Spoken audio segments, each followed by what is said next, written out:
अस्सलाम वालेकुम रहमतुल्लाहि व बरकातहू। सबसे पहले तो रमजान की तमाम लोगों को मुबारकबाद। उसके बाद जो असल इशू है वो है कि इंडियन गवर्नमेंट ने जो है आज सीए का नोटिफिकेशन ला लिया है। असल में सीए लागू तो 2019 में ही हो गया। आप ये समझ लें कि 12 दिसंबर 2019 में सीए जो था, मतलब सिटीजन अमेंडमेंट एक्ट, इसको जो है प्रेसिडेंट की कंसेंट मिल चुकी थी। सिर्फ रूल्स बनना बाकी थे जो आज आ गए हैं। अब रूल्स आने के बाद क्या मामला है, तो सबसे पहले तो ये देखें कि सीए का जो मौजूदा फॉर्म है या आज के जो नए नोटिफिकेशन आए हैं, इससे अभी तो ये लगता है कि किसी की सिटीजनशिप नहीं जाएगी। तो ये बात क्लियर कर लें कि सीए की वजह से, सीएए जो अभी आया है या उसका नोटिफिकेशन आया है, इसकी वजह से किसी को पैनिक नहीं होना है, घबराना नहीं है, फिक्र नहीं करनी है। फौरी तौर पर कागज की लेन देन, कागज सही करना, दुरुस्त करना, इसके लिए डॉक्यूमेंट्स के लिए ये भाग दौड़ करना, इसकी जरूरत नहीं है।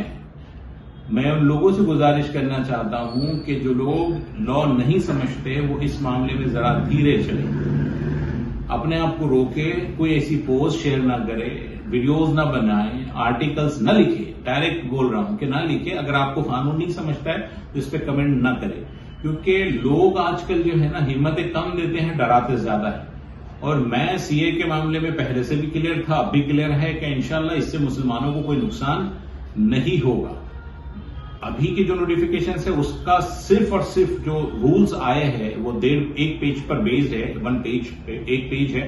और उसमें सिर्फ ये है कि जो पाकिस्तान, अफगानिस्तान और बांग्लादेश से क्रिश्चियन, बुद्धिस्ट, पारसी, जैन, सिख, ये लोग अगर वहां से, ये जो माइनॉरिटीज है वहां की, अगर ये इंडिया में 2014 से पहले रह रहे हैं और वो भारत की सिटीजनशिप लेना चाहते हैं तो उनको सिटीजनशिप दे दी जाएगी।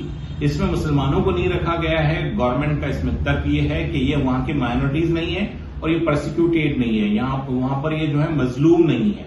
ये सिर्फ ऐसे लोगों को मजलूम मानते हैं जो वहां की माइनॉरिटीज है।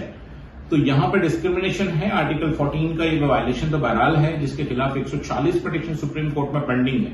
तो कानूनी लड़ाई तो इसके मामले में लड़ी जाएगी। उसी के साथ ही साथ जो है रोड पर के पिछले मरतबा लोगों ने लड़ा था, अभी भी स्ट्रिक्ट बनेगी, जो भी होगा होगा।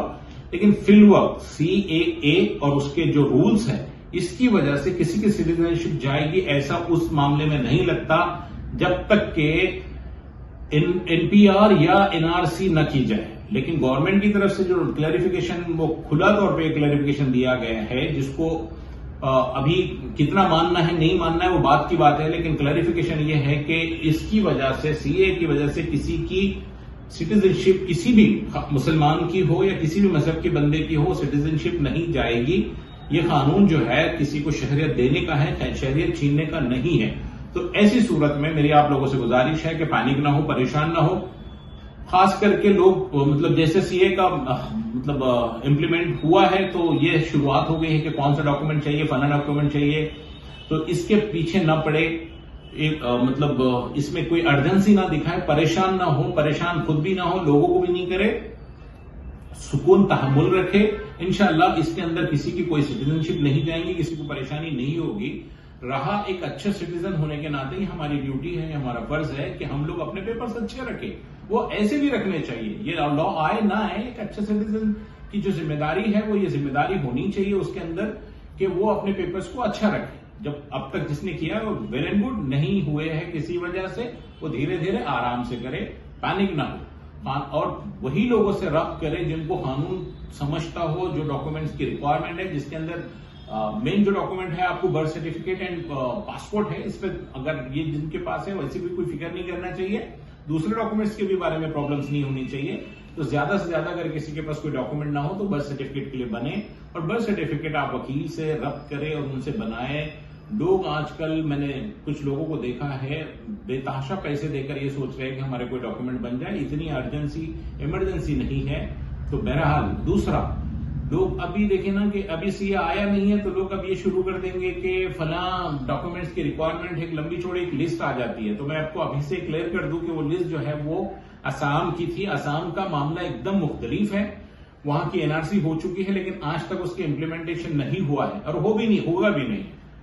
आज तक 19 लाख लोग बाहर निकले हैं, लेकिन आज एक बंदा भी वहां पर जो है डिटेंशन सेंटर में नहीं है। कुछ लोग हैं जो पुरानी वीडियोस डिटेंशन सेंटर के लाके डालते हैं, लेकिन जो एनआरसी असम की हुई थी उसके अंदर किसी को भी अब तक डिटेंशन सेंटर में नहीं डाला गया, मतलब वो इंप्लीमेंट नहीं हुआ है।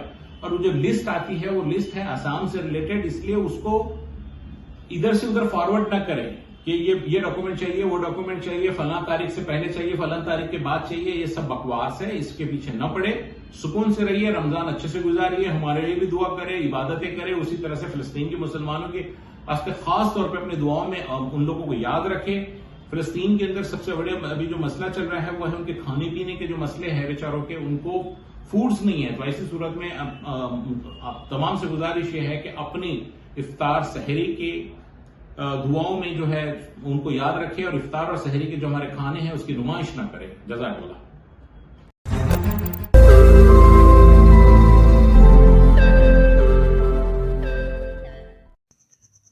रोज नई खबरों को देखने के लिए हमारे औरंगाबाद समाचार चैनल को सब्सक्राइब कीजिए और नोटिफिकेशन पाने के लिए हमारे बेल आइकन को दबाइए ताकि हर खबर की नोटिफिकेशन आपको मिलती रहे।